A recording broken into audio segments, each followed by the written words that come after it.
तो चलिए आज बात करते हैं एक ऐसी दुनिया की जहां प्यार और बदले की आग में एक अमर प्रेम कहानी जन्म लेती है।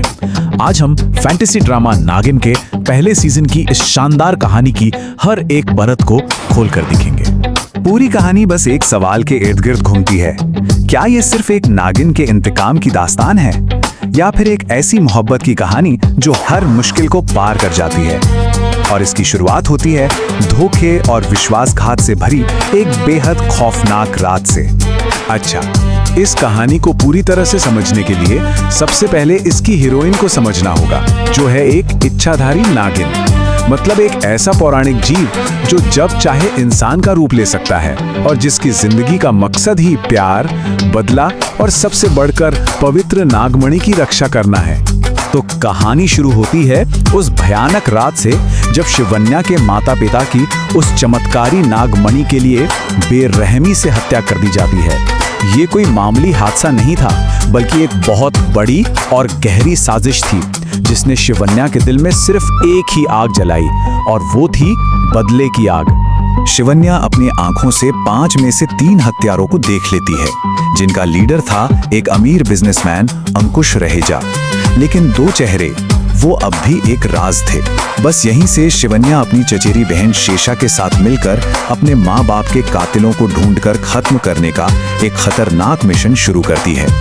अब अपने दुश्मनों तक पहुंचने के लिए शिवन्या एक प्लान बनाती है। वो एक आम लड़की बनकर रहेजा परिवार में घुस जाती है, लेकिन उसे इस बात का जरा भी अंदाजा नहीं था कि दुश्मन के घर में ही उसे एक ऐसी मोहब्बत मिलने वाली है जो उसकी पूरी दुनिया ही बदल कर रख देगी।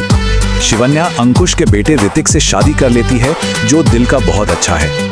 ये शादी उसके लिए बदला लेने की एक चाल से ज्यादा कुछ नहीं थी। लेकिन ऋतिक, जो अपने परिवार के काले सच से बिल्कुल अनजान है, वो उसे बिना किसी शर्त के सच्चा प्यार देता है, और धीरे धीरे शिवन्या भी उसकी मासूमियत और मोहब्बत की तरफ खिंचने लगती है। और ऋतिक वाकई अपने परिवार से बिल्कुल अलग था। वो एक नेक दिल मासूम इंसान था जिसे सिर्फ सच्चे प्यार पर यकीन था। जब भी शिवन्या पर कोई मुसीबत आती, ऋतिक अपनी जान पर खेलकर उसे बचाता, और उसका यही निस्वार्थ प्यार शिवन्या के बदले की आग से भरे दिल को धीरे धीरे पिघलाना शुरू कर देता है। ऋतिक के लिए शिवन्या का प्यार जैसे जैसे बढ़ता है, उसका बदला लेने का इरादा और भी मजबूत हो जाता है। अब उसे अपने प्यार और अपने फर्ज के बीच एक बहुत मुश्किल बैलेंस बनाना था। शिवन्या का प्लान एकदम सटीक था। वो अपनी बहन शेषा के साथ मिलकर अपनी नागिन शक्तियों का इस्तेमाल करती है और एक एक करके हत्यारों को अपने जाल में फंसाती है। पहले वीरेन, फिर शैलेश और फिर सूरी। दुश्मनों के नाम एक एक करके लिस्ट से कटते चले जाते हैं। लेकिन कहते हैं ना, कहानी में सबसे बड़ा ट्विस्ट तो तब आता है जब धोखा किसी अपने से मिलता है। जैसे ही शिवन्या अपनी मंजिल के करीब पहुंचती है, एक नया दुश्मन वहीं से सामने आता है जहां से उसने कभी सपने में भी नहीं सोचा था। शिवन्या की सबसे बड़ी ताकत उसकी अपनी बहन शेषा के दिल में ही ऋतिक के लिए एक अजीब सी जलन और आकर्षण पैदा होने लगता है। वो शिवन्या और ऋतिक के बीच बढ़ते प्यार को बिल्कुल बर्दाश्त नहीं कर पाती, और यही जलन शेषा को पूरी तरह से बदल कर रख देती है।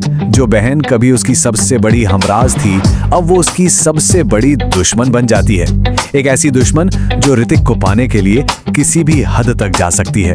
और ये कहानी का एक बहुत ही बड़ा टर्निंग पॉइंट था।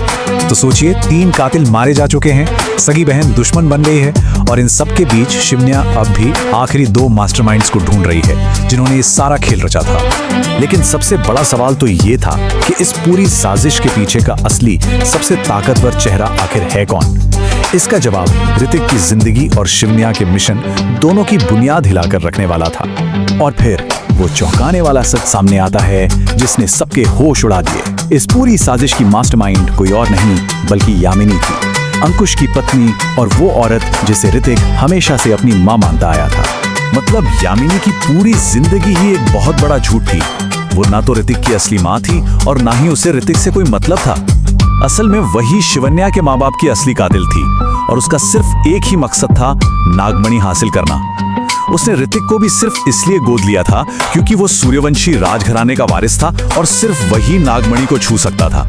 अब जब पूरी साजिश का पर्दाफाश हो चुका है, शिवन्या और ऋतिक अपने असली दुश्मनों का सामना करने के लिए एक साथ खड़े हो जाते हैं। अब ये लड़ाई सिर्फ बदले की नहीं बल्कि नागमणि की रक्षा की भी बन जाती है। तो अब मैदान जंग तैयार था। एक तरफ थे हमारे हीरोज शिवन्या और ऋतिक, जो नागमणि की रक्षा और अपने परिवार के बदले के लिए लड़ रहे थे, और दूसरी तरफ थे विलेंस यामिनी और अब उसके साथ मिल चुकी शेषा, जो ताकत और नागमणि के लिए कुछ भी करने को तैयार थे। और फिर आता है कहानी का जबरदस्त क्लाइमैक्स। यामिनी और शेषा मिलकर पहले तो अंकुश को ही रास्ते से हटा देती हैं, लेकिन आखिर में शिवन्या देवी काली का रौद्र रूप लेकर यामिनी को हरा देती है और उसका अंत कर देती है। रही बात शेषा की, तो उसे महेशमती कबीले वाले पकड़कर कैद कर लेते हैं और इसी के साथ शिवन्या का बदला पूरा होता है।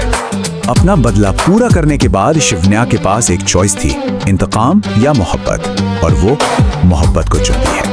ऋतिक के साथ अपनी शादी पूरी करके वो एक आम इंसान की तरह जिंदगी जीने के लिए अपनी सारी नागिन शक्तियां हमेशा हमेशा के लिए छोड़ देती है। लेकिन क्या कहानी सच में यही खत्म हो जाती है? नहीं, कहानी के आखिरी पलों में एक बहुत बड़ा राज खुलता है कि शिवन्या प्रेग्नेंट है। ये इस बात का इशारा है कि भले ही एक नागिन की कहानी खत्म हो गई हो, पर एक माँ की कहानी अब शुरू होने वाली है। मतलब ये कि नागिन की ये गाथा अभी बहुत लंबी चलेगी।